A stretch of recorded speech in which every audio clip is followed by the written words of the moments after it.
Oh, say the dark secret. Now, the pressure is on ride-hailing apps Uber and Lyft to publicly release the number of assaults that have occurred on rides facilitated by the two apps. Over the past 3 months, there have been 92 reports of sexual assaults and rape by Uber and Lyft drivers in 3 months of summer in 2017, based on news stories alone.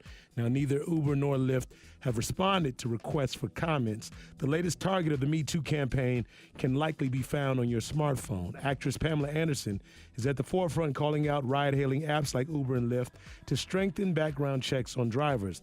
Like other females concerned about safety, it's been felt that these apps do not conduct adequate background checks on its drivers. Now, joining us today on Check This Out, we have the CEO of DriveHer, a female-only ride-sharing app that hopefully will deter sexual assault. Enter Aisha Addo. All right, Aisha, thank you for being so patient and welcome. No worries. Thank you for having me. It's a much-needed service that you're providing. So let's just jump right into it, huh? Sounds good. All right, so can you give our audience more of a perspective on why there's a need to have a new type of ride-hailing app that can cater to females? Most definitely. I think one of the main reasons for sure is around safety.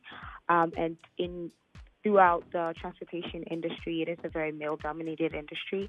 And most times, women actually tend to be one of the biggest consumers when it comes to transportation. However, the care and actually creating the space for them to be able to feel safe, but then to also have a space that caters to them has never been part of the conversation. So DriveHer actually creates that space for women to feel safe, to feel empowered, but then also an opportunity to make extra income. So that's part of the reason why I feel like DriveHer is so important, not just on the tech side, but then really and truly also on the economic empowerment aspect. Now, why do you think sexual assault and other crimes have gone almost unnoticed? Or in other words, we're hearing very little on such an important topic. I think, there is a level of shame that's associated to women reporting incidents that occur to them. Specifically in Canada, over the past couple of years, people have become a bit more vocal in speaking up against issues of assault or harassment, even when, in transportation or on a regular day.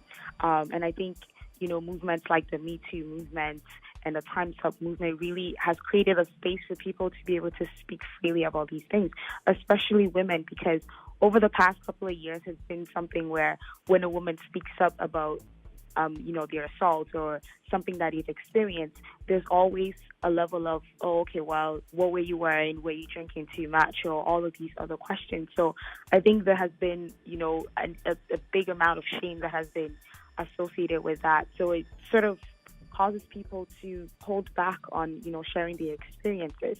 But I do think that the time is up where women are becoming more vocal and are becoming more forthright in sharing the experiences, but then also ensuring that they receive the justice that they deserve.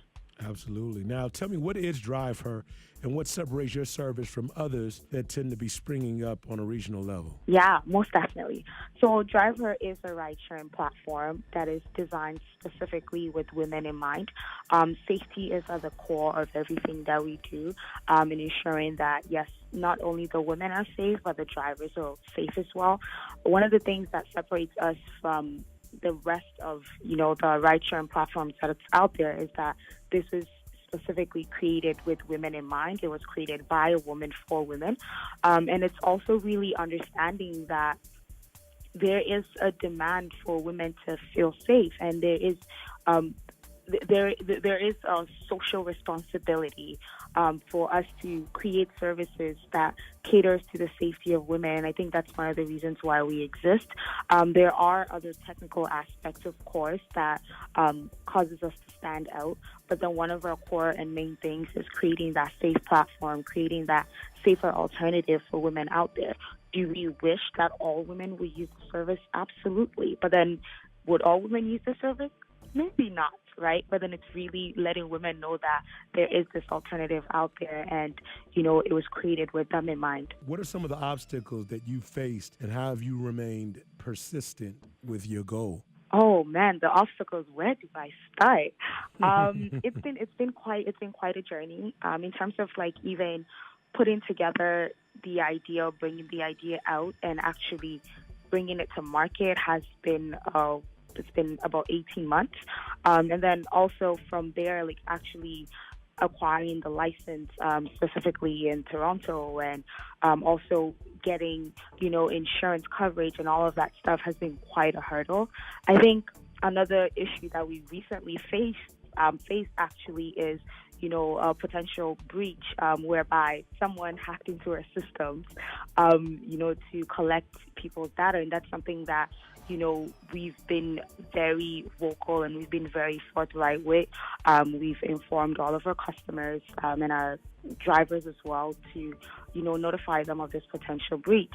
And it's been really interesting just looking at the landscape of, Toronto, but then having women reach out to us from all around the world, typically just asking, when is the service coming to my city, or, sharing their personal experiences and personal stories.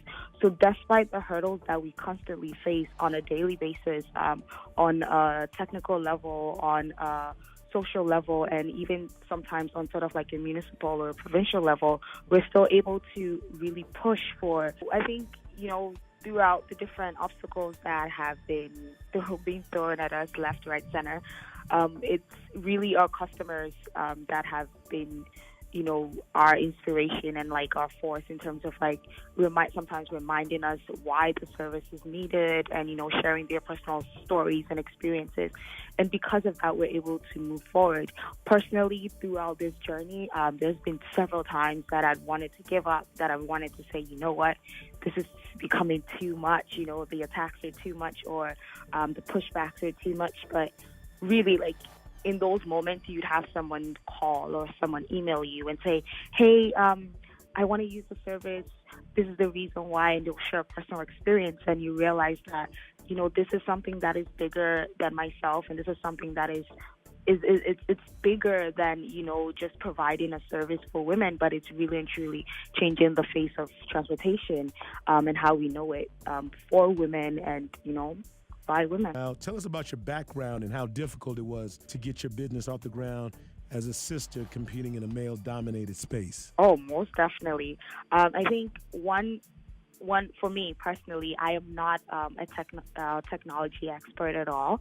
My background is actually in business administration, accounting.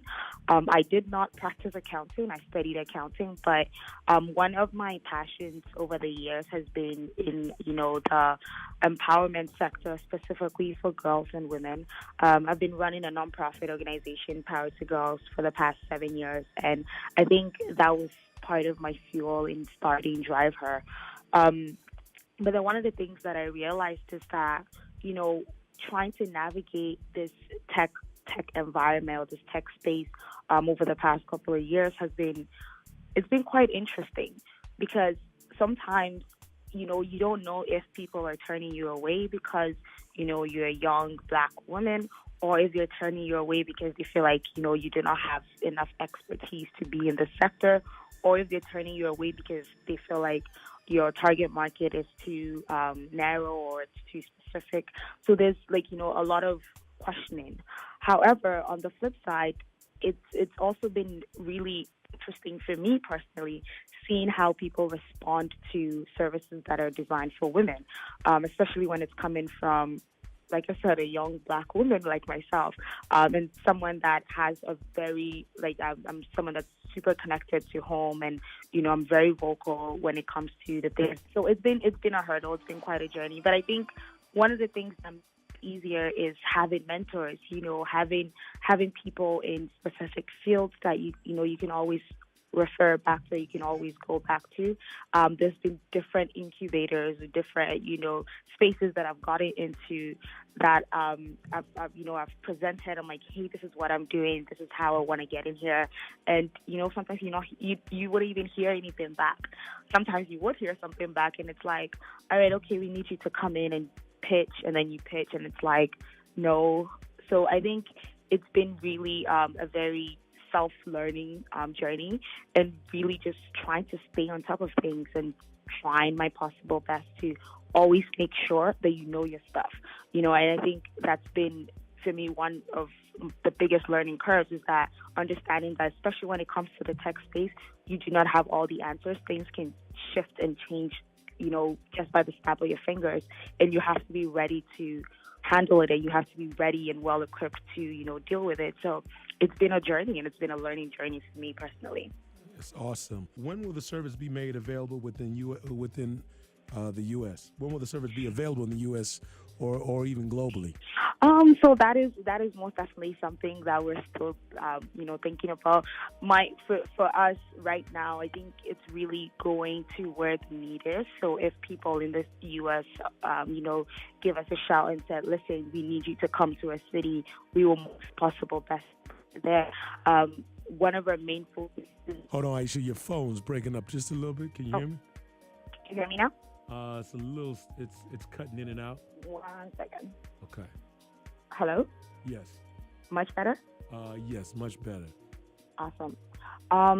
So one of the things for us is going to places where there is the need. So if, let's say, women in a particular city reach out and said, "Hey, listen, we need this in our city, we need this in our country," we'll most definitely go there. And it's also really just taking it one step at a time and one day at a time, and ensuring that, we're really going into spaces and going into cities that have the absolute need for us. We do, of course, want to expand globally at some point, but then it's also really just being intentional with the places that we introduce our services to next. Absolutely. Incredible. Congratulations. Thank you. Godspeed to you and continued blessings. If people want to get in touch with you, what would they need to do? Most definitely. So they can visit our website at DriveHer.ca. Also on all social media platforms at DriveHer app. They can also most definitely get in touch with me at Aisha on all social media platforms as well. And online, I think at this point, online. Online, yeah.